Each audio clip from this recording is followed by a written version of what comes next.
places are the legacy of Rome, the wealthiest and most powerful society of the ancient world. From the grandeur of the Colosseum to the glory of the Senate, the Roman Empire paraded its opulence. But the empire was upheld by a society that spanned the extremes of wealth and poverty. How did these differences affect Roman households? As in Cyrene, natural disaster preserved a window onto ancient daily life.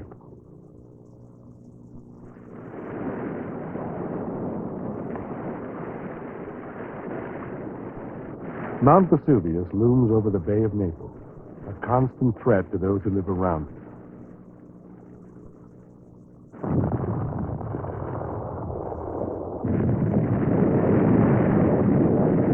On the 24th of August in the year AD 79, one of its victims was the ancient town of Pompeii. Thousands died, unable to escape from the lethal blasts of scalding ash and stone.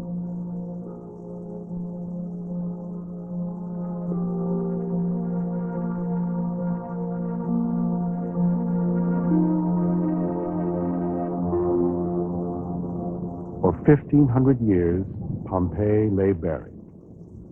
In 1729, a well digger accidentally struck the stones of an ancient street. The discovery triggered the longest ongoing excavation in archaeological history. Walking through the cobbled streets, Pompeii seems abandoned just yesterday. Monuments to emperors still dominate the central forum. The graffiti of candidates still scream from the walls.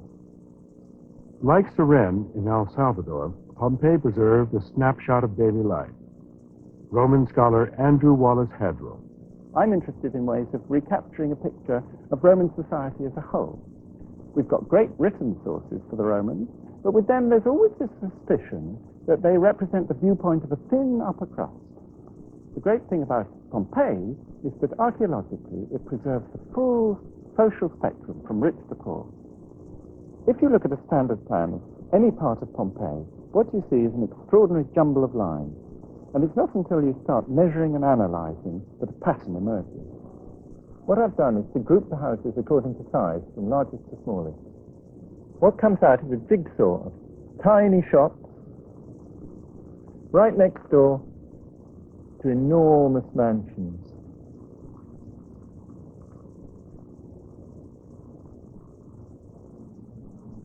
Here we have a shop, one of dozens up and down Pompeii. The way the eruption preserves things is you can tell exactly what was in these bins. Beans, chickpeas, lentils. In fact, this guy was a grocer. The backyard here is full of empties.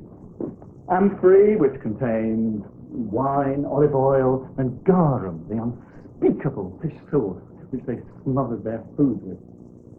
Tens of thousands of these amphorae all around Pompeii. Must have been a terrific problem. These are the Coke cans of the ancient world. What do you do to get rid of them? One of the answers is you crunch them up and make floors out of them. There's more to this house than bins and empties. As well as being a place of work, a shop, it's also a place for a family, a place for living. And you can see this the moment you come into the kitchen. Here's the stove, the hearth on which the family could prepare its food. And above the hearth, we find something very characteristic, a lararium, a little shrine where the spirits of the household, the lares, dance on either side of an altar where an offering is made. So this is not just a place for food preparation, but it's a focus for the loyalties of the family and family life. What we see in this house then, with its combination of rather shabby shop rooms and surprisingly nicely decorated private rooms, is something very typical of a Roman house. We make a separation between work and family, between office and home. For the Romans, the two, not just here, but all over Pompeii, you find work and home tightly linked together. These tombstone engravings depict the daily lives of shopkeepers and artisans. Just as in Cyrene and Copan, production in the Roman world was based primarily in the household. Yet, as in Teotihuacan, Roman households specialized in providing goods and services. These households represented the middle levels of Roman society. But what set Rome apart was the extraordinary wealth of its elite.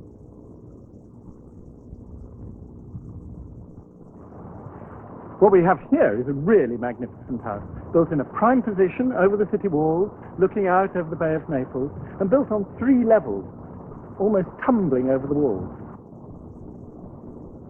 It's obviously the house of an extremely wealthy person. As in Teotihuacan, the elite of ancient Rome paraded their wealth on the walls of their homes.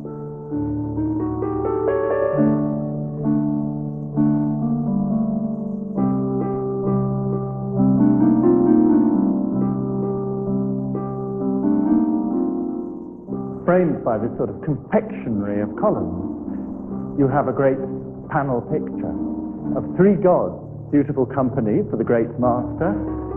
We've got a backdrop. The function of the backdrop is to set the scene and to create a suitable stage on which the owner can perform. The owner may be sitting here holding court. That could be helping his clients, helping his friends and dependents. It might also be actually judging cases, literally holding court. Right next to the big room with the bay window is this much smaller room, and its shape and its decoration tell you a lot about how it could be used. The shape provides just enough room for the 3 couches of the standard Roman dining room, the triclinium. Dining for the wealthy Roman was more than a meal. It was an event. A wealthy Roman home had not just 1, but 2, 3, 4, even 10 dining rooms. For us, the dining room is the place for the family to meet. Here, what's vital is the entertaining of guests. It's a great privilege to be invited, and it's at the dinner party in the evening that power is built up, contacts are made, men exchange not just drink and food, but ideas and deals with each other. But there was a dark side to these displays of wealth. Hidden within the grand villas of ancient Pompeii were dozens of small rooms. These were the rooms of slaves. To have a powerful house, it's not enough to have the grand rooms. A vital part is the slave quarters.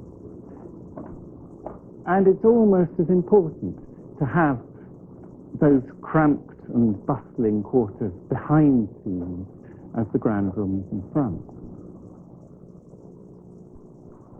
While the lineage compounds of Teotihuacan grew through kinship, Roman households increased by adding slaves. In the process, the very definition of family changed. For us, the word family means people related by blood, married couple, children. Now, in the Roman concept of a family, the slave is built in from the very first. The Roman word familia actually means the slaves who belong to the household more easily than it means the family united by blood. And the more I look at the houses of Pompeii, the harder it becomes to populate them with modern nuclear families. Instead, there's a glorious mishmash. People related by blood, slaves, and also freedmen who, ex-slaves, continue to live with their masters, dependents, lodgers of all sorts. Out of the Past will return on TLC's Ancient World. Out of the Past continues on TLC's Ancient. From the villas of the Romans to the lineage compounds of Teotihuacan, to the thatched roof huts of the Maya, households have always been part of larger political and economic systems. Household archaeology reveals that changes in politics and economics affect our choices about who we live with, the most personal decision of all.